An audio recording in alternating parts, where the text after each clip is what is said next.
You're convinced that synthetic users will become a standard way teams test ideas and explore new markets. I think if we were the branding team, we probably would have come up with something else. So how about dynamic personas or something that accurately represents your audience and tries to simulate it? And another way to think about it though is, hey, I've got this body of evidence maybe in my company. Is there any way I can harness that to think Mhm. about new novel possibilities? When we do research, is this a viable strategy? Should we go in this direction? Those kind of things. Naturally, people want a classic, hey, give me the deck of the results, but it's static, right? So Mhm. if I say, hey, can I represent this in some sort of synthetic user? Oh, I've got another question. What about this? What about this? So we actually create a tool so that they're able to keep asking those questions, right? What's up, everyone? Today we have the pleasure of sitting down with Dr. John Whalen, AI customer research expert, educator, and author. John is a cognitive scientist. He leads brilliant experience, and he authored the book Designed for How People Think. In this episode, we dive deep into synthetic users, like how to build them from real interview data, why they make stakeholders hungry for real research, how they killed the average persona, how they enable statistically relevant qualitative data, and we'll also cover how to design marketing content for AI agents and human users, all that and a bunch more stuff after a quick word from two of our awesome partners. This episode is brought to you by MoEngage and their new Warehouse Native CEP, which revolutionizes the way data should be seamlessly fetched, analyzed, and activated. Now you can use MoEngage Cloud Data Sync to sync your warehouse data with MoEngage and use it to segment audiences or personalize messages without any development. Just set and forget. Use MoEngage warehouse segments to create segments on your warehouse data without moving underlying events, properties, or proprietary segmentation logic, and activate them directly on MoEngage. Using warehouse data analytics, brands can also directly generate insights from their warehouse data. Your long search solution for seamless data sync, smarter segmentation, dynamic personalization, and delightful customer experiences ends here. Warehouse Native CEP from MoEngage, making it easy, smart, and secure. Learn more at moengage.com. This episode is brought to you by our friends at Knack. I have the amazing pleasure of chatting with some of the greatest minds in marketing operations, but you'd be shocked at how many of them have the same issues when it comes to their campaign creation process. They're dealing with things like scaling, personalization, keeping assets on brand, render testing emails, working in rigid templates, and worst of all, having to hand code emails. But many of the leaders in the space are using Knack to eliminate these headaches. Knack is a no-code email and landing page creation platform that covers initial campaign requests right until the sync to your marketing automation platform. Knack improves the whole campaign creation process by bringing the building, optimization, testing, collaboration, and also translation functions all in a single spot. So you don't have to jump around and coordinate feedback between a bunch of different people or wait on developers for very simple edits. Because at the end of the day, marketing ops folks want to focus on process and efficiency. Marketers want to focus on creativity, and Knack makes sure you get both and then some. Check them out at knack.com. That's KNAK, and tell them we sent you. John, thank you so much for your time today, sir. Really excited to chat. Yeah, well, I've had my coffee. I think I'm ready to go. Awesome. So yeah, I've read your book, John, ahead of this chat, and I know that you spent a ton of time exploring recently where AI works best in market research, customer research, and where the human kind of fits in that whole new process. And it's led you to a pretty counterintuitive conclusion, which is going to be kind of the focus of the start of the conversation today, at least. Mhm. So you're convinced that synthetic users, and we'll unpack what that means exactly, but like non-human AI users will become a standard way teams test ideas and explore new markets. They allow teams to pressure test concepts faster and more frequently than in a lot of different traditional studies that folks can use. And we just can't reach that many people that we can with synthetic research. Maybe we can start there. Like, what the heck does that mean, John? Like Right. synthetic user research. Can you unpack that for us? Of course. So first of all, it sounds creepy. We had this thing about synthetic users. I think if we were the branding team, we probably would have come up with something else. So how about dynamic personas or something that accurately represents your audience and tries to simulate it? So I guess where I'm going with this is just looking to the future. We know what, ChatGPT 3 was like, I don't know, 2 years ago. And where is it now? and what could be in the next 6 to 18 months in terms. And so right now we're finding that when we actually in a class I do, every time we collect real human data, and then we get uh, a couple specialized tools to actually represent what the answers would be from without the benefit of that real human data. And we're finding, it gets like 85 to 100% right of the like major topics and needs, in this case of consumers, but it could be B2B. And so just even with that, it's not a scientific study, but it's like, hey, we ought to take this seriously and really consider it, and it's worth our thought.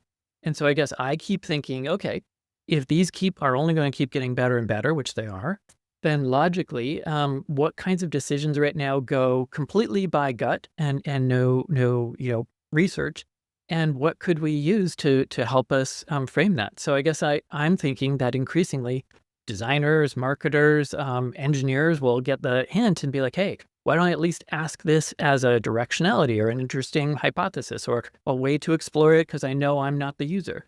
So any of those things I think can be really valuable. And so we're finding increasingly that very large companies are super interested because I can only, if I've tested things in the US and Europe now, and I really should be doing it in Thailand and Brazilian Portuguese and so on, because it's really global.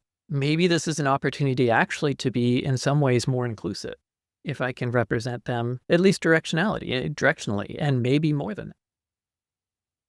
Do you think that it hasn't, caught on as much because there's either a reluctance to use these synthetic users for research, or do you think it's really just an awareness thing? Like they don't know to do this. Yeah. So just think about it this way. So first of all, I think there are a lot of things that you can think about that could make this. So by the way, I'm a curious skeptic, right? I'm a psychologist. I want to know what's really right, and I don't want to just leap to, oh, here's a cool new tool. But thinking about it logically, it's something that could be accessible 24 hours for you. It's relatively low cost. It's low risk. I can try, hey, what about this concept for a pitch? And just see what comes up, right? So, and it's not in the public. I haven't tried anything with some sort of landing page or something. So I guess it seems very accessible and available. And so I would say, Daryl, it's just so new, right? So do I trust these things or these creepy synthetic users? And another way to think about it, though, is, hey, I've got this body of evidence maybe in my company. Is there any way I can harness that to think about new novel possibilities? So originally there was real concern about, and rationally, about bias with all these models. And gradually they're getting not just like a Silicon Valley person, but like the world. And so could this be a way to get us to get an indication of what these more, all these personas and possibilities around the world might be like, to give us a more accurate picture than we really can today? I like how you said if the branding team was involved in like how do we name this thing, we probably wouldn't have Yes. named it synthetic users because Yeah. Absolutely. in the marketing analytics world, synthetic traffic has a negative connotation. It's like bot traffic, and we're actively trying to suppress those people from our course. actual numbers, right? So like synthetic users right away, I think that, maybe some folks that are deeper in like the research side, I've played a product marketing lifecycle role in my in-house career, and we had a lot of debates about qualitative user research versus quantitative and going back and forth there on that. And I think that there's some really interesting applications for this, but I think there's also, like you said, the skeptical angle to this. Like some people are thinking, all right, we're researching human subjects, but we're replacing those human subjects with robots. And on paper, that kind of makes the whole thing less human, right? But you've actually argued that synthetic users makes this whole thing, the market research out of it, more human-centered. And it's almost like an oxymoron, right? Like non-human users can humanize market research. But your argument, and you've shared this ahead of our chat today, synthetic users make senior stakeholders more interested in real human research. And Yeah. I would love for you to just unpack that in your experience. Like what happens when a stakeholder starts to interact with that like live persona or synthetic user, like an AI representation of a customer, I think you called it. And Sure. why do leaders like become more eager to invest in real human research because of it? Yeah, I mean, this is anecdotal with a half dozen, kind of clients, but the idea here is that So first of all, when we do research to, is this a viable strategy? Should we go in this direction? Those kind of things that are sort of major impactful things. Naturally, people want a classic, hey, give me the deck of the results, but it's static, right? So if I say, hey, can I represent this in some sort of synthetic user? What does that stakeholder want to do? They want me to go away and then, oh, I've got another question. What about this? What about this? What about this? So we actually create a tool so that they're able to keep asking those questions, right? And so logically, and we do frame it in a way that I think is like safe with guardrails, that we say, hey, this is directional. This isn't data. This is like a interesting possibility, hypothesis, creation, take it as you will, very gently, in the way we'd say it. But inevitably they start being like, hey, would you like this? Why would you like that? What about this? What about this? And then at a certain point, they're like, wow, if that could be true, this could be a really interesting angle. We need to go test that with our real humans.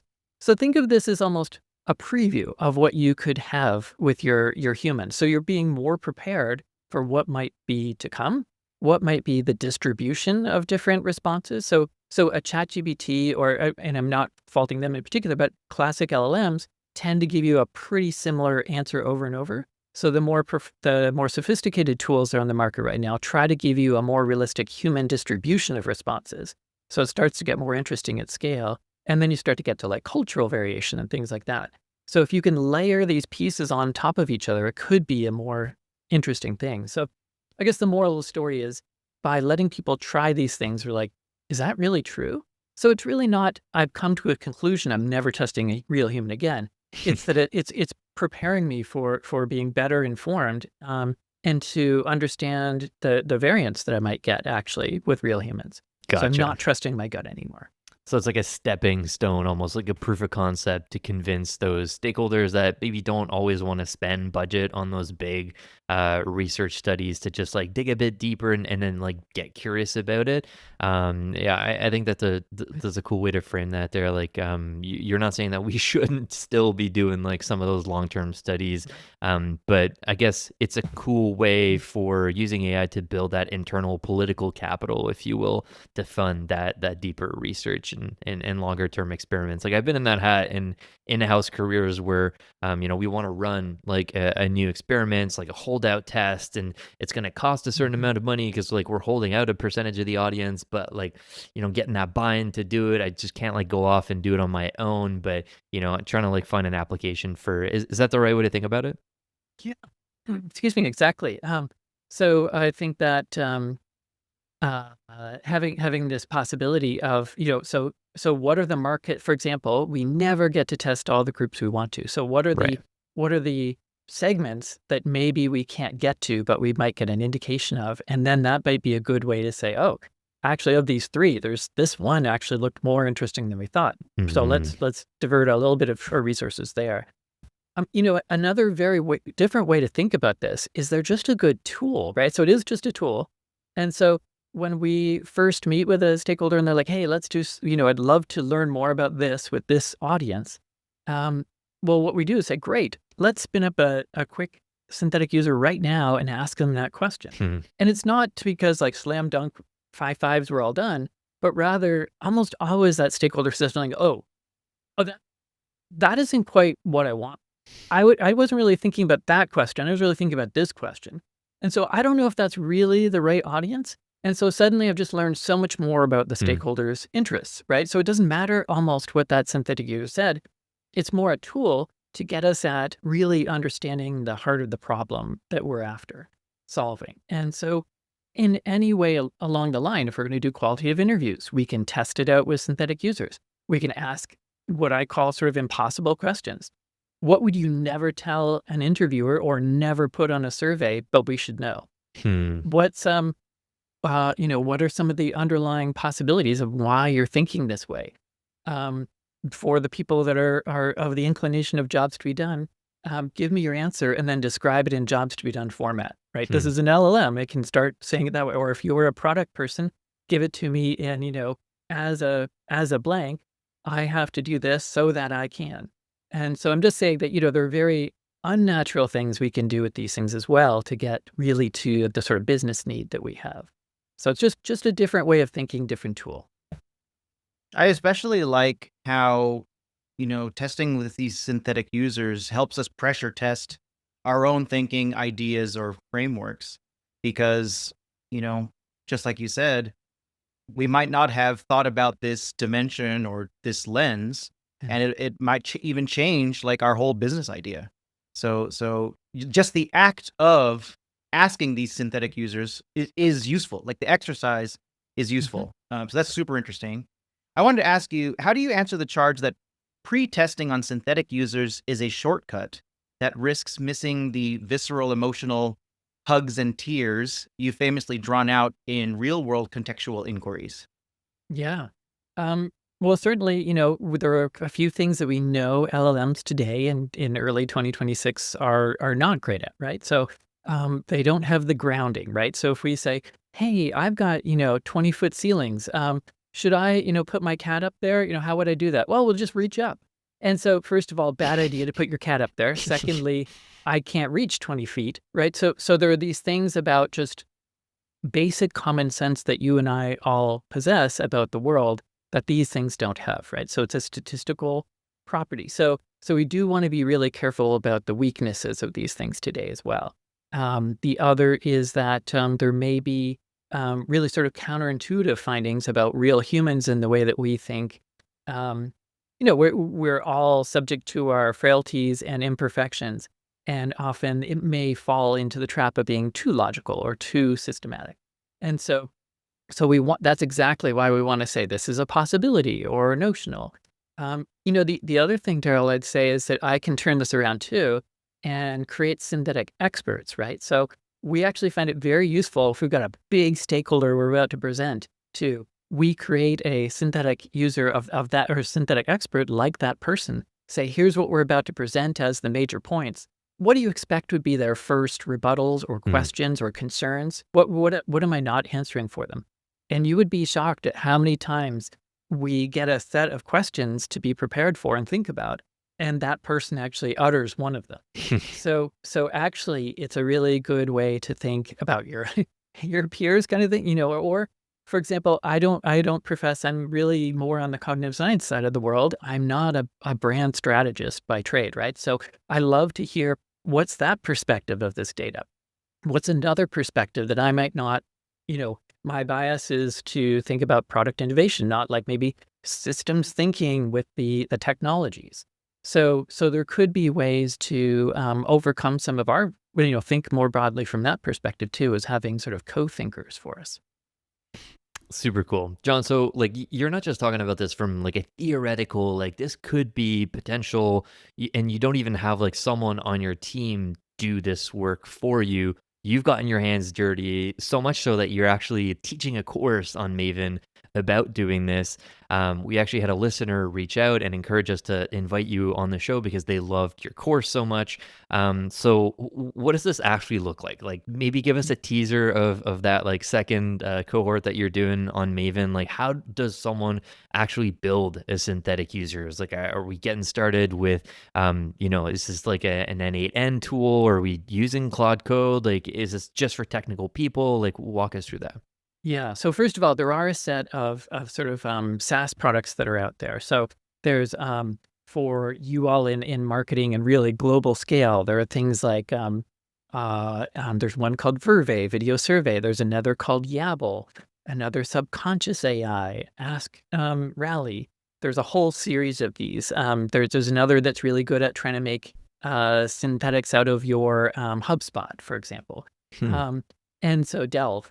And so each of these has sort of a different angle, but one of the things I've been doing is actually interviewing the founders of those tools and testing them out, of course, in preparation for interviewing them and trying to understand their angle and how they're trying to do it. So we just try to be aware and not, logically you can be overwhelmed by all these possibilities and terrified, or we can try to take, a little bit more control and be the orchestrator of these things. Hmm. Okay, so that's one side is the sort of professional tools. The other, and that's where my first class, we really do bring in like the very latest, best tools and let people try them and not say, hey, you've got to learn this and like it. Rather, let's let you really use them and understand what they're good and not good at from your perspective and how you might use them or not, or know how to tell people we shouldn't be using them. So I think it's where I just want an evidence-driven decision. Often I'm good at slight tangents. So in LinkedIn, anytime I post anything about synthetic users, that's when I get the most responses and like really visceral, like this is crazy or this is great,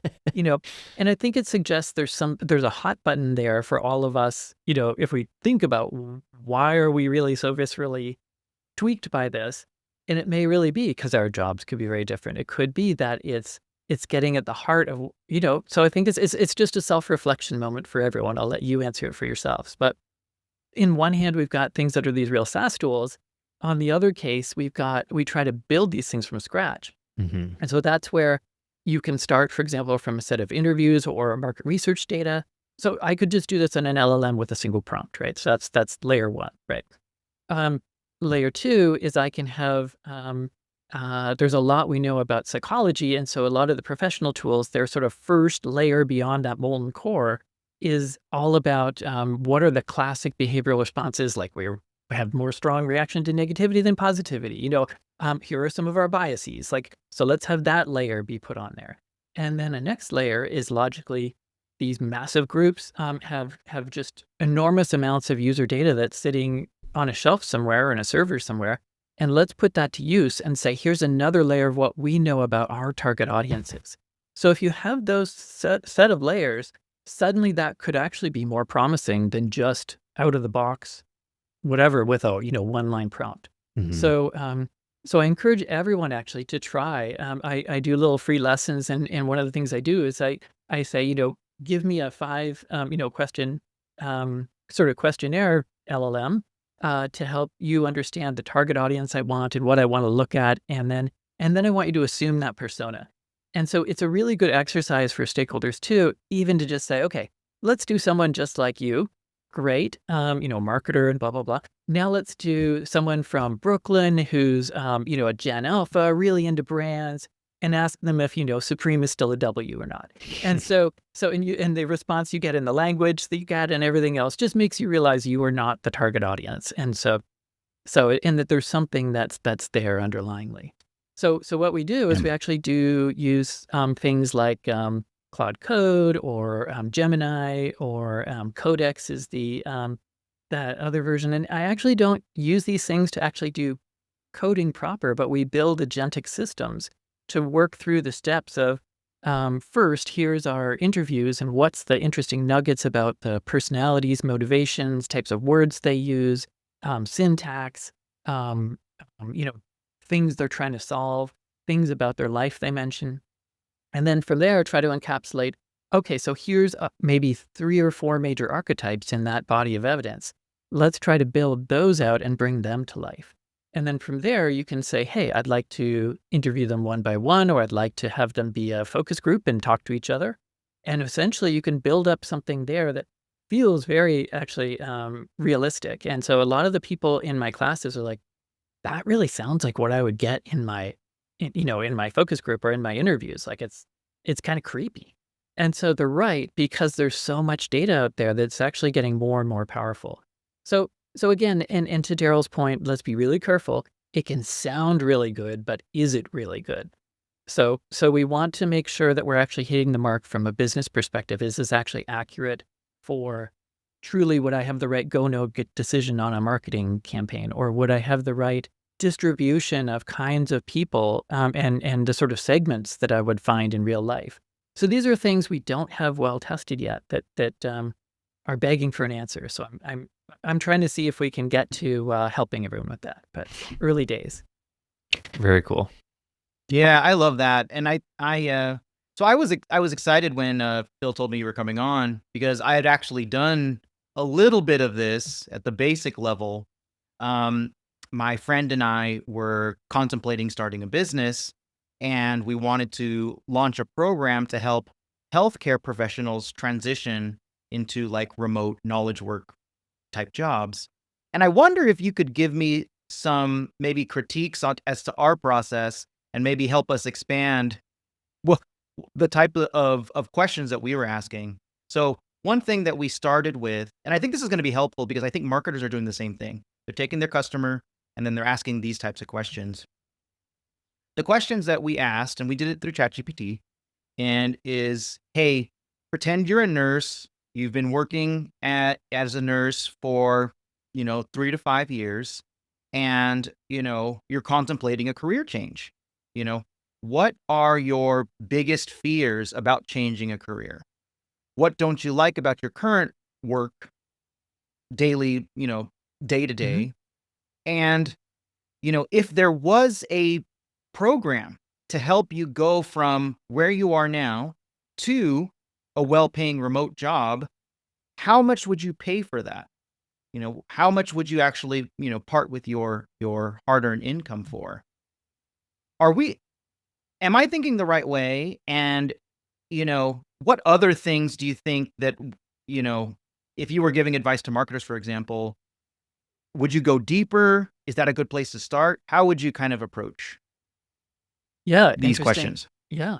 So a couple pieces. So one is that we tend to start with just here's a single entity and represent all nurses, right? So the sort of layer that we're really moving to now is rather than having a single representation, let's look at the distribution of personalities, of different traits that are just in humanity, regardless sort of across cultures. And let's at least represent some of that diversity of like people who are more open to change, people who are really nervous, people who are much more outgoing, people who are, maybe have a certain family situation. And so I think that those we can actually try to represent a little more of that breadth and then say, okay, of these, and remember, there's no penalty to having like 1,000 trials on this, right? With 1,000 different so it's just there's a interesting scale thing that we have to think differently about. And that's where the large brands and the more sophisticated users of these kind of things are starting to think from that perspective. So that's I guess the one thing. The other is just never hesitate to keep asking the why and then underlyingly what's behind that. Mm, And and so the one question I heard that I'd be really concerned about is like, how much would you pay for this? That's a classic thing of grounding where the LLMs just don't have a concept of time, space, money. So these are magnitude questions, right? And they're not good at mm, that kind of thing. So I wouldn't really. Well, you could probably have what was written on Reddit and Facebook and elsewhere. Um, it really wouldn't be good at that kind of judgment. So when something tries to time one of my classes, it's like miles off, right? And so it's just like anyway. So I guess I want you to think both that it's probably quite good at that sort of qualitative nugget. I guess you have this luxury of being able to have many different circumstances that you could imagine. So what are the range of reasons why people might want to leave nursing? And then let's try, and it could be family reasons, it could be the time, it could be burnout, it could be emotional things. So let's try to represent that range. And then for those target audiences, what are the things that are the motivators and go from there. So I think it's just you can do this is the challenge is that you can be very scaled and sophisticated in what you're doing. And the other side is if you had you can do a cycle here, right? So we can do um, okay, based on these things we're finding, here's 6 possibilities of how we could structure this course or frame the messaging. Now let's go back and test them with that same audience. Okay, and here's the responses they got. Now let's do that again. Now let's do that. So you can do this interesting cycle, right? Where we can have an innovation cycle that's synthetic. I know it's totally creepy, but logically you could have what are the things that bubble to the top there and why? And then we could start to see, is that representative of what we're seeing with the real humans? And then see if that's actually beneficial, because then we have more off the wall crazy ideas we try. Because again, they're sort Mhm. of free, quote unquote, because it's not hurting us to just Right. try it in the synthetic world. This episode is brought to you by Revenue Hero. 2 field forms. Complete context, instant scheduling. Finally, you get to pick all 3 without a single line of code. Introducing native enrichment by Revenue Hero. Plug in Clearbit, Crust Data, Apollo, or stack all 3. Enrich all the data you need instantly on submit. Stack your enrichment providers, waterfall your way to clarity. Determine qualification and meeting routing based on enriched information. Layer it onto your current distribution logic. Book more meetings with your qualified buyers. Get started at revenuehero.io. This episode is brought to you by GrowthBench. Everyone's racing to adopt AI, but AI is only as good as the data you feed it. If your customer profiles are fragmented, your events are inconsistent, and your tools can't agree on basic metrics, all you're doing is automating your mistakes. GrowthBench fixes all of that. As Twilio's highest tier consulting partner, they've completed over 400 CDP projects, building the clean, unified, real-time data infrastructure that makes AI actually work. They handle everything: data foundation, ID resolution, stack integration across 700 plus destinations, all connected, all trustworthy, all built to drive revenue. And they don't staff projects with junior folks who are learning on your budget. They embed senior practitioners directly into your team. Think of it as like adding a world-class Twilio expert to your org chart without the actual full-time hire. Companies like Vuori, Nutrafol, Dialpad trust GrowthBench to make their data foundations AI ready.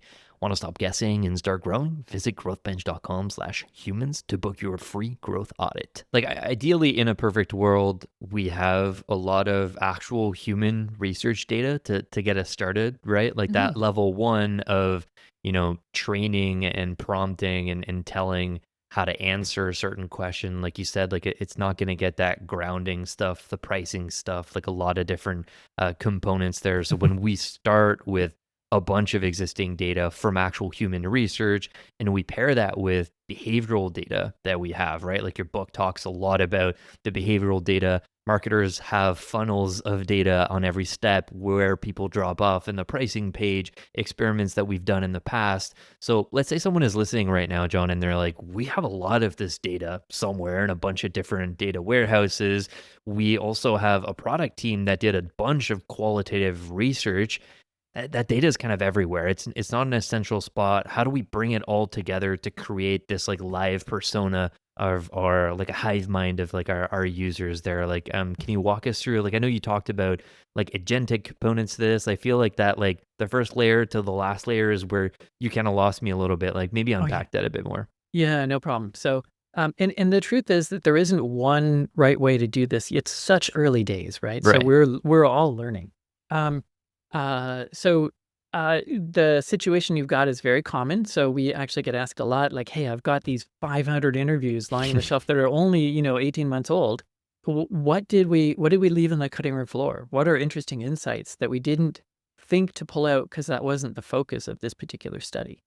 So actually looking at them from that sort of fresh set of eyes, and that's something that these tools, given the right context or the right framing, so you can try to make them expert ethnographers or anthropologists, or kind of looking at it from these multidimensional facets. And remember, I can have even just one interview and have one look at it from a accessibility perspective, another from a marketing perspective, another from. So it's just and we'll just burn up every token Anthropic has to offer if we do everyone, right? So if we're a little selective, we're very good at burning through tokens here at Brilliant Experience. But it's a really interesting range that we can do. And so to your point, logically, I've got decks that are sitting around. I've got maybe secondary research papers, PDFs from Gardner or Forrester or something. I've got and maybe custom research, and then I've got my just our goals for our quarter right now, and so on, and maybe these potential product things. Not only that, we've got all this marketing data. Then we've got the product innovation team's data. And logically, there could be people, if I've got a SaaS product or something, where I've just got like usage data, right? So there's so many, and then there's social media signals, right? So I'm just like drowning in stuff that I'm underutilizing. And so there are tools. A good example is there's one, and I'm sorry, I'm just giving you representative examples. There are a lot of these, but there's the one that's really unique is called Next, and they nextapp.co, but they allow you to basically use agents to look at everything someone's doing, like maybe an open comment, or the number of times they could to customer service, or their social listening, and tries to route these things to here's something that's relevant. So let's take one of their clients is Bosch. So the people who do dishwashers, here's something that we heard about this. For the marketing team, here's what we heard about this message. And so there are ways to try to have this sort of giant data funnel that people are trying to do that are pretty interesting to keep up with the world. So exactly how we do this in our sort of multi-step agentic process is non-trivial, and I don't know if I can give you an accurate thing in our hour, but the notion is how can you best distill the most important pieces? So obviously we just blow up context if we have 500 interviews or, thousands and thousands of um, survey, responses, and probably hundreds of thousands for many people.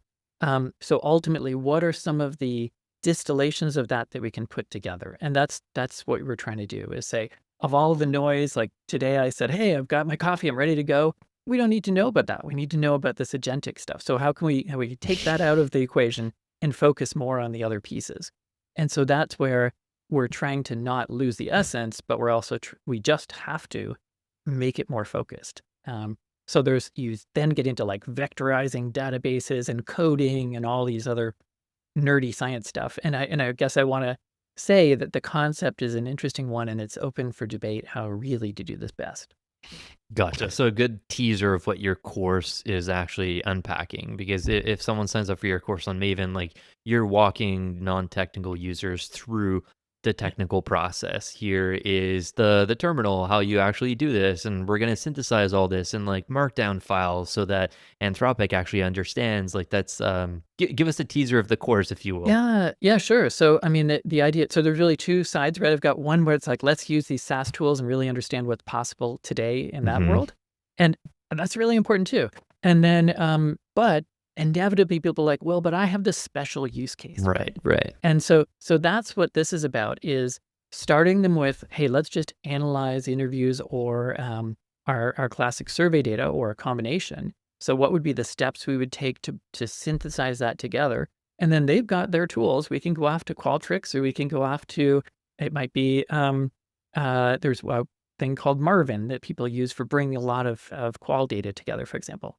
What comes out of those is what we're doing here any good relative to that? And but the thing that's different, I guess, is we try to get you to think about what would be the stepwise process, right? So with the SaaS tool, I give you the stuff, gives you the answer, right? You might not be able to ask it questions, but you don't really know what happened in between, right? There were like 7 steps that we aren't privy to. They're private stuff. Could we actually replicate it so we can see what's the first byproduct? So if we have 30 interviews, let's start simple. What would be the key points that are extracted out of those interviews, and what might be the persona characteristics that we pull out of each interview? Then, so we've got this byproduct that we can look at, and what was the quality of that? Then from there we can say, okay, of that, what might be the archetypes that we're getting, or the segments that we're getting out of these 30 interviews? And then we can see what did it do for that and why. And so I guess what I'm saying is at each stage, you can see the magic and then tweak it and make it better for you and make it more trusting for you.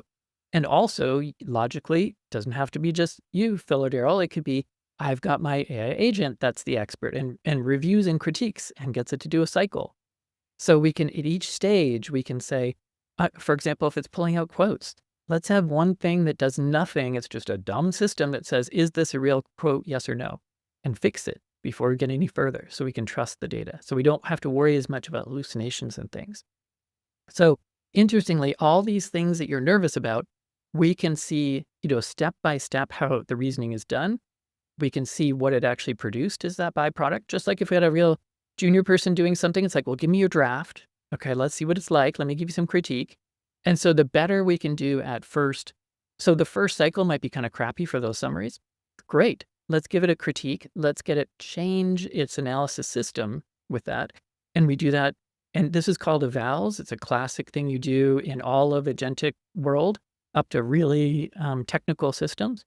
And from there, if you can start to have here are examples of good ones and bad ones, then you can let your agentic evaluator keep critiquing and keep refining it as well. So you want to get this sort of, positive loop of just keep getting better and better and better and better as it goes through. And so this is the interesting thing, is that logically you can tune this to self-tune, and then there's the magic, right? Because really, if I ask either of you, hey, I've got this interview, what are the 3 insights you'd pull out? Okay, well, what is an insight? How do I find one? What do I look for? What are you talking about? And so there's a lot of that is so ingrained in our knowledge, especially as experts, that it's hard for us to share. And so actually having it sort of tease out what it is we're seeking by seeing these byproducts and reviewing. I mean, I joke and say what I do is radical common sense, but you know, but logically, how much do we want to have sort of secondary products on the way to our final report? And also, who do we want reviewing it and in what ways? Totally. Totally. One thing I wanted to ask you is if it's now possible to pressure test 20 different market segments simultaneously in a virtual room, is there no more use for the average persona, quote unquote? And, how is your live synthetic user not just, the new average persona? Yeah, I mean, well, we did our best with what we had, right? So I think the way to think about that is what's tractable for one human brain to hold in our head and try to work with as a marketer or other people. And so this is where these other systems can have 100 of these living in their head. And so it just makes sense that in this prefecture in Japan, there's going to be a different mindset than there is in this place in Australia in comparison to this place in Chile. And so we might as well, let's try to be more inclusive and more actually really listening to our target audiences and what signals do we have in all those places in the world. So some groups are actually really trying to have live signal detection, be it, things on Twitter or things on Instagram and so on. What's happening in different parts of the world sort of up to date. And so logically, how are we seeing differences between them or interesting patterns that span across them? And so how might we use that sort of dynamic data, especially when it comes to market trends for, say, product kind of ideas or innovations or clothing things or things in the sort of consumer realm? So I guess my answer, Daryl, is that logically we can sort of create a world model. And then how does the world speak to this concept and how might we refine it? So that's where you could essentially have hundreds of little studies, right, that we're doing sort of globally, and then collectively, what is that telling us? So it's just it's the same process broadly with a more sophisticated analysis because we'd be overwhelmed or would need a huge team of humans to do this. Very cool. Yeah, I want to go back to something you said earlier, John, about like being able to ask inappropriate or like strange Sure. questions to the synthetic users. Like Yeah. when you're doing these in leading studies, sometimes like someone says something and you just want to dig deeper, but you're like, ugh, like I don't know how open that person would be to answering that question. It's a fun one, like what is the most uncomfortable truth about a customer's deepest fears or blockers that one of your agents was able to reveal during the process? Wow. Yeah, those are pretty crazy. So, I mean, I think some of them come down to the, yeah, well, I wouldn't do this, but my, wife always twists my arm. Those kinds of things where it's like, I can't admit to anyone, but I'm a slave to blankety blank. And so lots of times it's fears, right, that you have, or they're like, yes, I grew up poor, so I absolutely need to, like, I'm really thinking about money and I can't help myself. So there can be very rational things there too that are not just silly, but I think that's a piece of humanity is we have these sort of built persona, broad way we live, we evolve, but we have tendencies. And so we need to know what those are for the humans making decisions because they're going to be drivers for us. So getting at those. The other thing, actually, let me just turn it around a little bit. So we do a lot of stuff with AI moderation of interviews as well. So it can do not only just saying a question, but then giving you some sort of dynamic follow-up that's related to what they were talking about. And there's a whole nuance to making that good or better. And it's not perfect. I think us experts could always do a better job, but if you can get 85% of what we do and then have it in Finnish and in Brazilian Portuguese, maybe we're doing something unique. But the thing I was going to tell you about that is that people have this tendency to be more willing to open up to an AI moderator for like things about their finances or things about their insecurities or about their medical situations because it's sort of neutral. And it won't be like, my God, you're that, that situation, you're still eating Twinkies. Like, so it knows that they know it's sort of neutral, even though they also somewhere in their head know that some human is going to go look at these things. So it's a really interesting phenomena where we can get actually some more openness without us expert moderators in the way. Very fascinating. Go for it, Daryl. No, I was just going to say that really resonates with me because I feel like oftentimes we don't buy something or we don't express interest in something because of social pressure. So you just feel like, like let's say you want to buy this certain kind of car or you think this sweater is really cool and someone asks you, why didn't you buy that? And the true answer was, you know, my wife thought it looked dumb or, my friends like made fun of that car. So I really liked it, but now I didn't buy it. And, you know, I I wonder if there's, this we haven't talked about this yet, John, but when you're doing all of your working with clients, are there like commonalities in the insights that, like broad commonalities in the insights that you learn from having them go through this synthetic user testing? Like something that's always kind of comes up like, oh, we were thinking about this wrong, or oh, um, you know, it looks like we need to pivot this way. I mean, there might not be anything, but I just thought that maybe there would be some things in common that you've been seeing. I mean, I think one is the sort of excitement. So like, we all want to be properly influencing. Our big goal is to influence major decisions, right? And have good grounded insights for them to make those calls. And I think one of the interesting things is how engaged they get in these synthetic users in comparison to a deck, right? So, Mm. or whatever we present or whatever workshop we do, it can't really compete with sort of bring the data to life, as it were. And for that, it's even just a text chat right now, but Logic could be speaking to that person or that representation or that set of representations.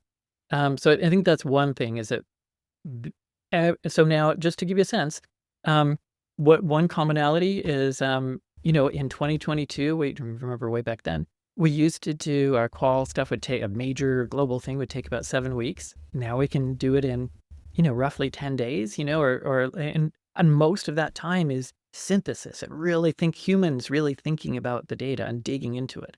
So we don't drop that. But when I ask my target clients, we can do the classic 2022 style, or we can do something where we're having these synthetic moderators and then create either a deck or a synthetic user as a result. Just 90% of them want, why would I wait 7 weeks when I can get something in 10 days? Why would I want a static deck when I can also have this thing come to life? Why wouldn't I want to have you look at our past data and have it feed into these thoughts? So I think that broadly, that's one change that's happening. I guess it's also as we teach people, Daryl, I think early on you said, why isn't there more use of these synthetic users?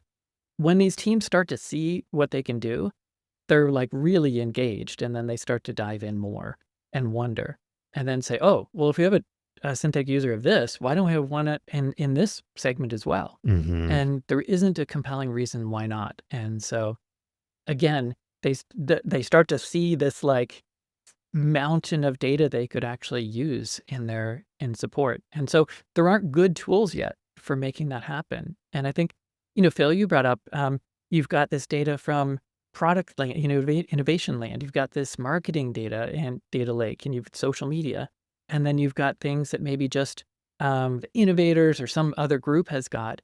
And these divisions are silly now, right? We need to really try to bring together that knowledge to make these things more powerful. Super cool. John, I want to ask you about statistical significance in this whole synthetic user persona, like the life persona that we can chat with. Like, having been in the lifecycle product marketing world, a lot of listeners are like in email marketing land. And we deal a lot with working with the product team, like, hey, new features coming out. We work with the marketing ops team, create a ticket. I want to send out a new campaign. Oh, what's the message going to be? Well, based on like chatting with 3 users, this is the qualitative feedback. We should message it like this or message it like that. Or the good product marketing teams have like a good messaging map, and like we should segment the messaging based like this, and the job to be done is different, blah, blah, blah. But like there's always going to be this debate and tension between the quantitative marketer and the qualitative product Yeah. marketer messenger.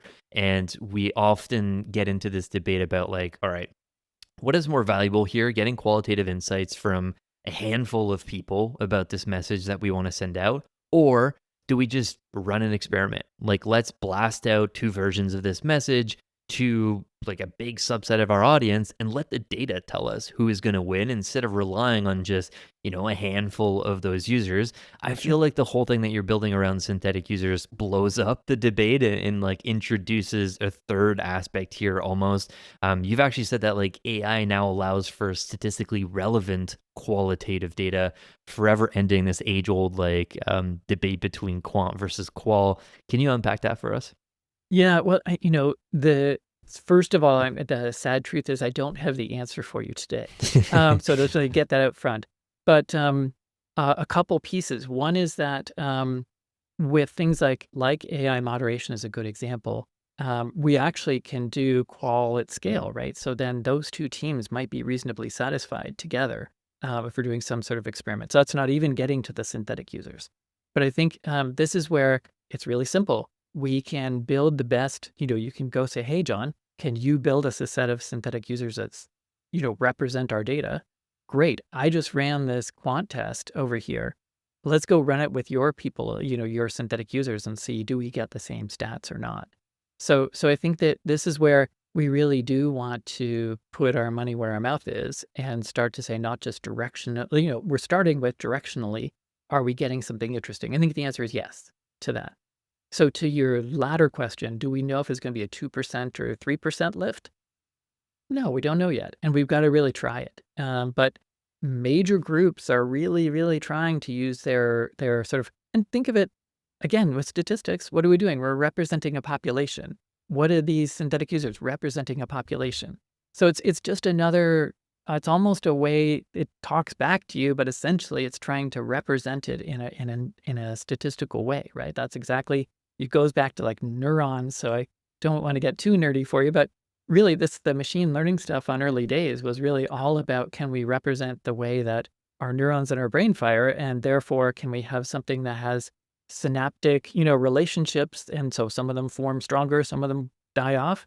Why is that? Can we find those patterns in some sort of algorithm?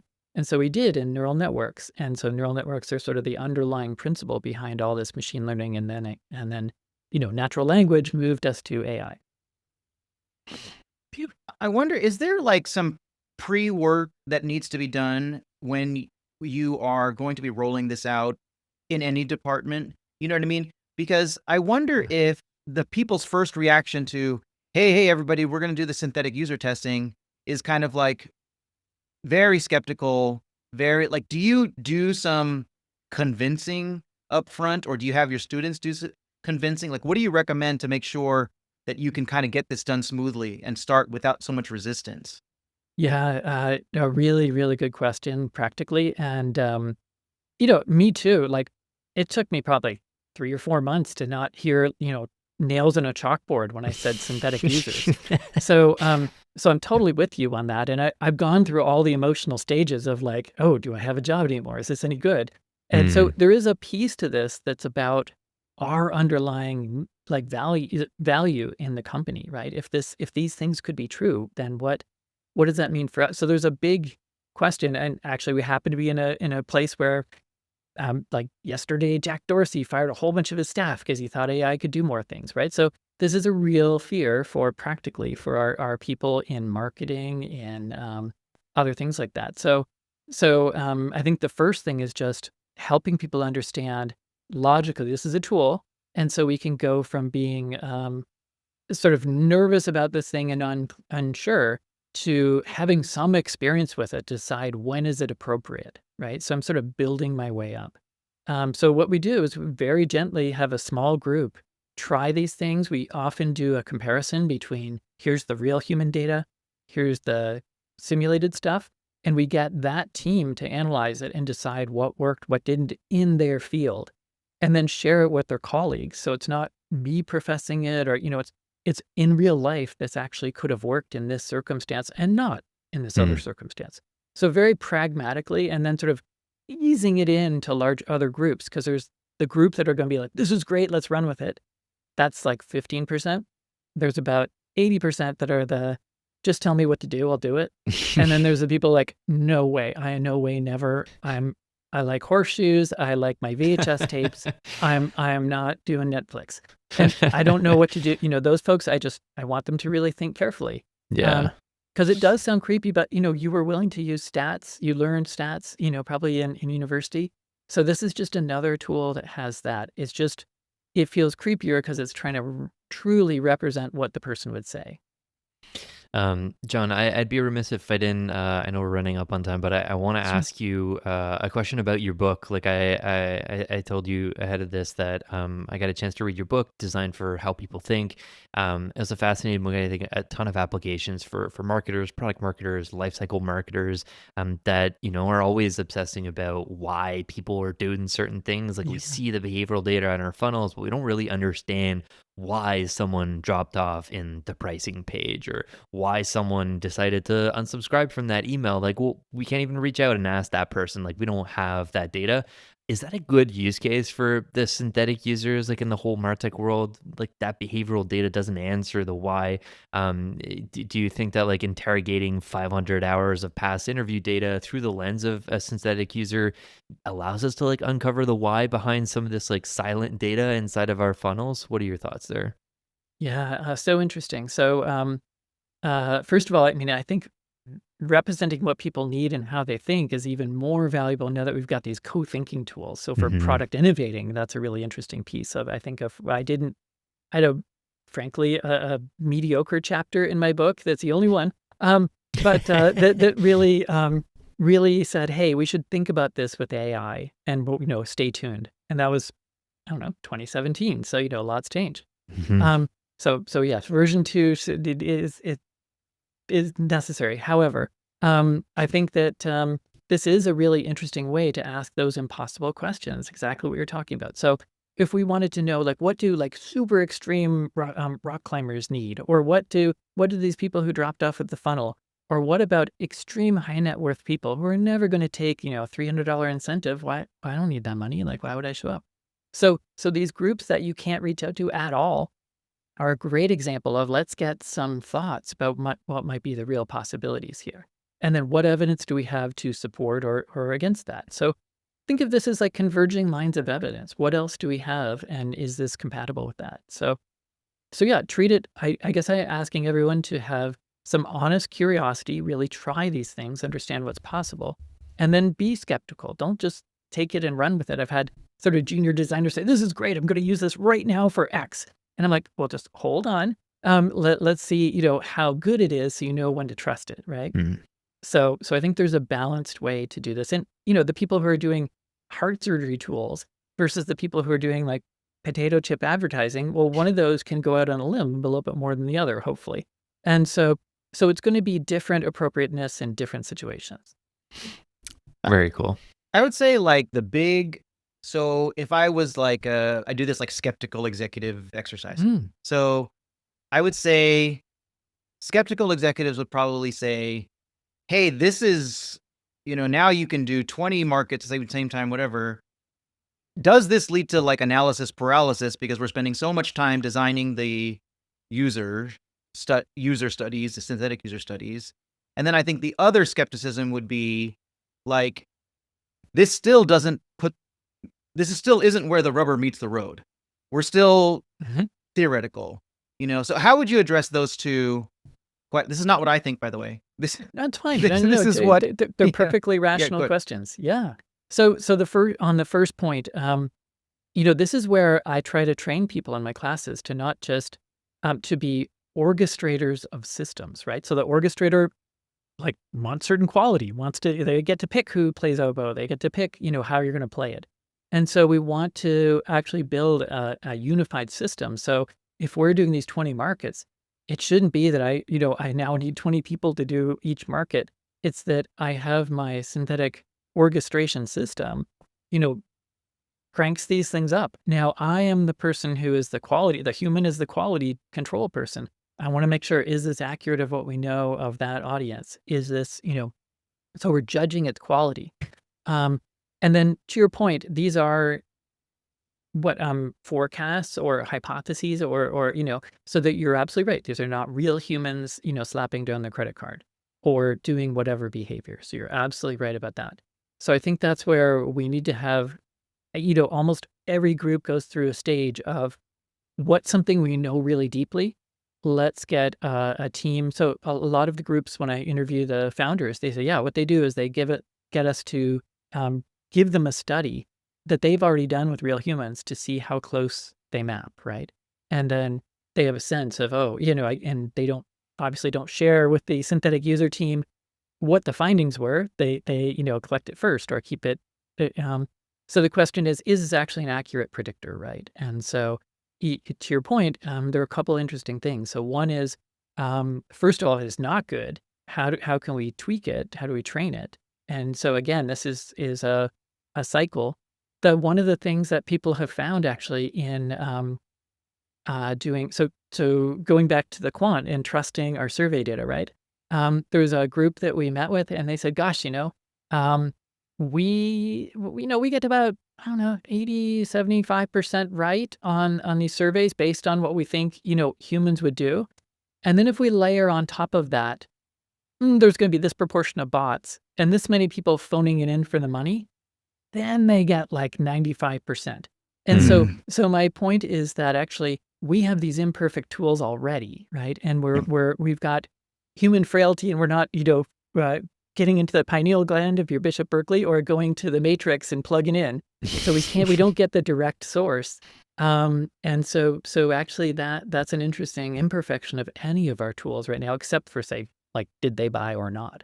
But so it's a really interesting challenge where actually we might be over accurate in logically in a representation of what the human would do, and then our measurement tools are imperfect, and we have to account for that.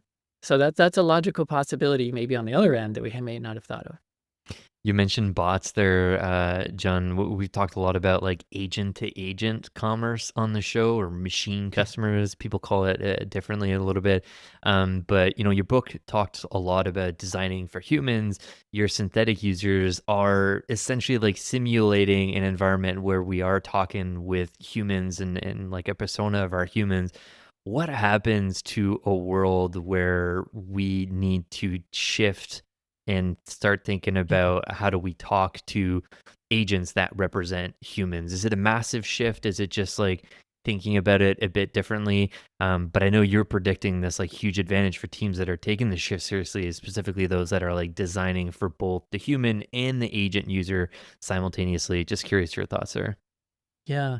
I mean, the truth is that I don't really deeply know enough about the agentic tools for research, or that might be helping to influence so if I've got oh gosh, some of the agentic tools, like on my browser, I can click something and then say, hey, go find me this product on this website, right?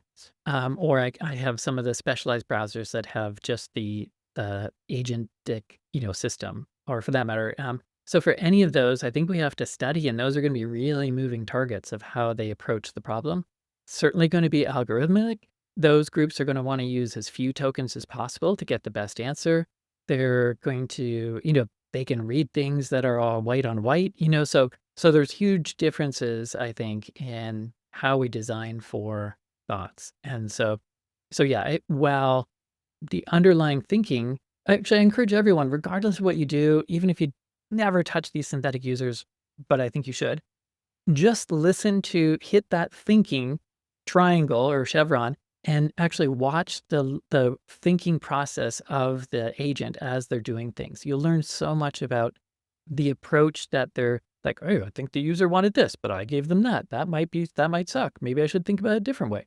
And so actually seeing that little line of reasoning can be really helpful to guide that. But another piece is a little bit of the reverse engineering, right? We're just going to there's going to be on both ends. There's going to be people trying to tweak so that they get advantages with bots, and the bots are going to do their best to not be tweaked. So there's going to be a cat and mouse game for sure. I mean, I'm sure we all have that thought experiment. So that's why you need your actually futurist agentic workflow to think through these future possibilities. But Very cool, John. We've kept you for a while here. Really appreciate your time. This has been super fun, fascinating applications for marketing ops and life cycle folks here. I know you're deeper in the product side of things, but Daryl, you want to take us home with the last question? All right, last question. So, John, you're a teacher, a consultant, a founder, a cognitive scientist, an author, a speaker, but you're also a dad and you're also a dog dad. One question we ask everyone is, how do you decide what deserves your energy at any given moment? What's your personal system for staying aligned with what truly makes you happy? Wow. Yeah, that's a work in progress always. But yeah, I think over the years I've learned to just celebrate everyone else. And I actually think the dogs are a great example where, every day comes in as like, oh my God, it's another day. This is awesome. This is a good reminder that, oh, taxes aren't due for them, or, it's just like they're just living. And so I think that reminding ourselves to be that simplistic about the world sometimes is great. And all of those groups I really care about, like taking them into nature and getting myself away from my phone and everything else is awesome. I am one of the guilty dog walkers who listens to podcasts while we're doing that. And so I always say that my dog Lola and I were, hearing about this type of agentic whatever workflow. And she really wanted to hear it. But I think that connecting back to our analog selves, and we know from our being psychologists how crucial it is to just have a little bit of nature, a little bit of down, and actually that we can be so much more innovative by just giving ourselves that veg time to let the ideas bubble up. So Love it. Great answer, John. We'll link out to both courses you have on Maven as well as your book. But yeah, feel free to take the next 2 minutes and plug some of your other stuff or plug the course. I know we talked about it a little bit, but feel free to. well, I think just generally everyone just keep trying these things, testing the systems. Where I'm a researcher, and we actually all have to become researchers to say what's really possible now. Keep there are so many people that say, oh, I tried that, 6 months ago. I don't know. They're changing because things are changing at not just a linear fashion, but a logarithmic fashion. We know that humans don't understand logarithms. So we can't really, in a visceral way, understand how fast things are changing. So I just sort of beg you to keep trying new things and keep testing them and seeing what's possible. So I think that curiosity, but skepticism. And so if you want us to do it for you in testing things, we have a great consultancy. If you want to learn it, we've got ways to share that with you too. But I just want you to do it for yourself as well. I think that's it. Awesome. Great advice, John. Really appreciate your time today. This is really fun. My Thanks, pleasure. John.